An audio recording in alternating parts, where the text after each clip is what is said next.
Pemirsa, warga Kecamatan Kopang, Lombok Tengah mengaku sudah lama mengeluhkan bau menyengat yang berasal dari pabrik tembakau Rajangan. Mereka pun bahkan menyebut bahwa tidak pernah memberikan izin atas pembangunan pabrik ataupun gudang tembakau tersebut. Betul baunya, sampai-sampai kita juga ikut merasakan ada sesak-sesak begitu kan. Sudah sejak kapan? Udah lama dia, tapi kan kita mengeluh-mengeluh tapi tidak pernah didengar. Ke siapa dulu? Dulunya kita ke kantor desa kan, kita kasih tahu begini-begini, tidak ada yang respon. Jadinya kita yang berempat itulah yang berani. Baunya itu luar biasa ya, karena tembakau itu dicampur di gudang ini. Sekali pencampuran itu 3,5 ton perharinya. Tiap hari, tiap malam kami hirup udara itu, tidak pernah kami hirup udara segar. Nah, ini aja ini nih, anak ini dia muntah darah ini. Yang ini tapi kalau ini enggak. Enggak pernah ke sini Pak Haji. Sama sekali enggak pernah. Minta persetujuan warga? Enggak pernah. Tiba-tiba langsung? Iya, katanya sih udah dapat surat dari atas. Udah ada surat izinnya dari atas kan, tapi kalau nggak ada persetujuan warga sama desa, sama aja ilegal, Pak. Pemirsa, bagaimana perkembangan kasus perusakan gudang tembakau yang menjerat 4 ibu rumah tangga? Kita akan bergabung dengan rekan kita, sudah ada Herman Zuhdi di Lombok, Nusa Tenggara Barat. Selamat siang, Herman. Bagaimana sih kemudian? Maksud kami di sini sudah ada salah satu terdakwa yang kemudian sempat dilaporkan. Ibu, bagaimana sih awalnya kemudian Ibu bisa melemparkan barang sesuatu ke gudang tersebut? Apakah ini sudah berlangsung sejak lama adanya polusi tersebut atau seperti apa, Bu? Awalnya masyarakat sudah mencoba mediasi ke desa, tapi pada waktu itu yang pergi mediasi itu malah dipanggil ke sektor jadi tersidik atas pencemaran nama baik. Dipanggil beberapa kali tapi sampai situ saja. Terus kita coba sampai kita mengadakan demo sama masyarakat ke desa, tapi sampai di situ saja, desa tidak menindaklanjuti itu. Artinya gudang tembakau ini sudah beroperasi desa, cukup lama ya, Bu Nurul ya?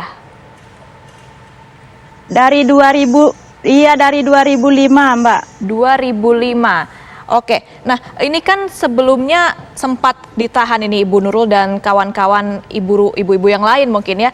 Nah, dengan kemudian ditangguhkan penahanannya, nih kemudian apalagi yang harus Ibu lakukan? Apakah harus wajib lapor seperti yang sudah-sudah atau langsung kemudian bisa beraktivitas seperti biasa atau bagaimana ini Ibu?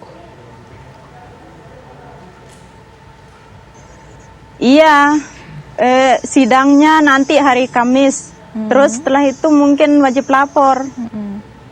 Tapi saya akan mohon nanti meminta pada pihak sana untuk kalau bisa wajib lapor itu dari rumah saja. Soalnya kan mereka tahu keadaan kami seperti ini. Untuk ongkos ke sana saja kami kesusahan. Begitu, Mbak. Iya, tapi sebelumnya Ibu sudah mendapatkan cerita belum? Apakah mungkin sudah ada orang-orang lain yang sebelumnya sempat dilaporkan juga oleh pihak dari yang bersangkutan dari pemilik gudang tembakau tersebut, atau baru Ibu dan 3 ibu-ibu lain ini yang sebetulnya dilaporkan? Itu saja, itu yang pernah mediasi itu yang dilaporkan dulu, tapi sampai situ saja, dilaporkan saja sampai sektor saja waktu itu. Tapi pas kami melakukan pelemparan itu baru kami dilaporkan lagi, terus kami sudah memenuhi panggilan Kapolres Praia 3 kali sampai wajib lapor, sampai kita disuruh lagi ke sana langsung ditahan. Iya, proses mediasinya seperti apa sih Ibu? Apakah dari pihak gudangnya datang menemui Ibu, kemudian menanyakan kenapa Ibu dan 3 orang lain melemparkan barang, melemparkan sesuatu ke gudang tersebut, atau lewat perantara Ibu proses mediasinya? Sebenarnya harapan kami sangat berharap pihak waktu pelemparan itu, setelah kami melempar, kami sangat berharap itu pihak perusahaan akan hadir ke masyarakat untuk menanyakan apa sebenarnya mau kami, apa sebenarnya mau masyarakat, tapi nggak ada sama sekali. Kami hanya dilaporkan saja sama itu sudah. Terus ada panggilan dari Kapolres, tapi sebagai warga negara yang baik kami selalu hadir waktu itu. Iya, Ibu, tadi kan Ibu sempat cerita juga sebetulnya gudang ini sudah beroperasi sejak tahun 2005 gitu ya Bu ya. Polusi itu berarti sudah dirasakan oleh warga sekitar sudah sejak 2005, sudah berapa belas tahun yang lalu begitu Bu ya? Iya, tapi yang ini yang 8 tahun terakhir ini yang sangat-sangat ini Mbak. Oke. Polusi udaranya itu. Oke, nah nanti ini kan Ibu akan jelang sidang pada hari Kamis. Artinya di hari Kamis nanti Ibu juga berharap bersama dengan 3 ibu-ibu lain yang dilaporkan akan bisa bertemu langsung tatap muka bersama dengan pemilik dari gudang tersebut. Apa yang mungkin ingin Ibu sampaikan, Bu? Saya ingin sampaikan semoga dia mau memenuhi keinginan kami agar pihak perusahaan mau menutup perusahaannya, Bu. Ada yang lain mungkin Bu yang ingin, ini kan dari Ibu Nurul, mungkin dari 3 ibu-ibu yang lain apa yang ingin disampaikan Bu kepada pihak dari pemilik gudang, pemilik perusahaan tembakau ini mungkin?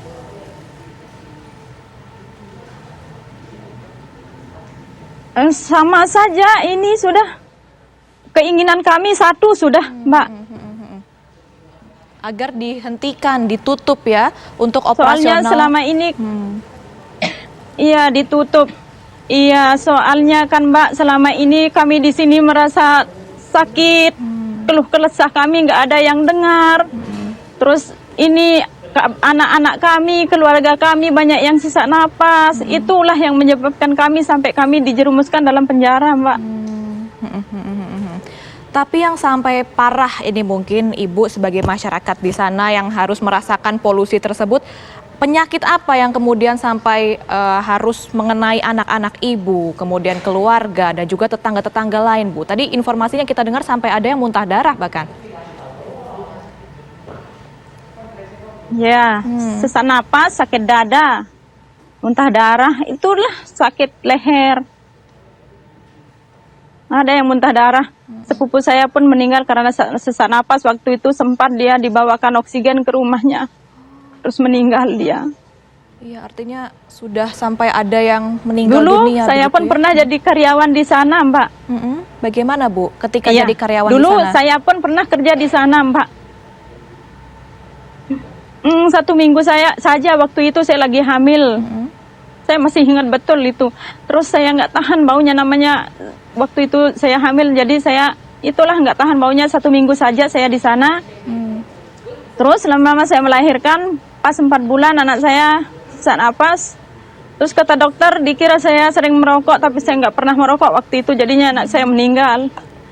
Itulah sebabnya saya ini pertahankan saya seperti ini sampai nekat seperti itu, karena saya nggak ingin terjadi lagi sama anak saya yang 2 ini, Mbak. Cukup 1 kali saya seperti itu, saya sudah trauma. Baik Ibu Nurul, terima kasih banyak Ibu Nurul atas ceritanya. Kita tentu sama-sama berharap supaya nanti proses hukum yang Ibu dan teman-teman lain jalani di hari Kamis bisa membuahkan hasil seperti yang diinginkan ya Bu ya, dan supaya mungkin bisa bertatap muka langsung dengan pemilik dari gudang ataupun pabrik tembakau tersebut. Terima kasih banyak Ibu Nurul sudah berbagi cerita bersama kami di TV One. Iya, sama-sama.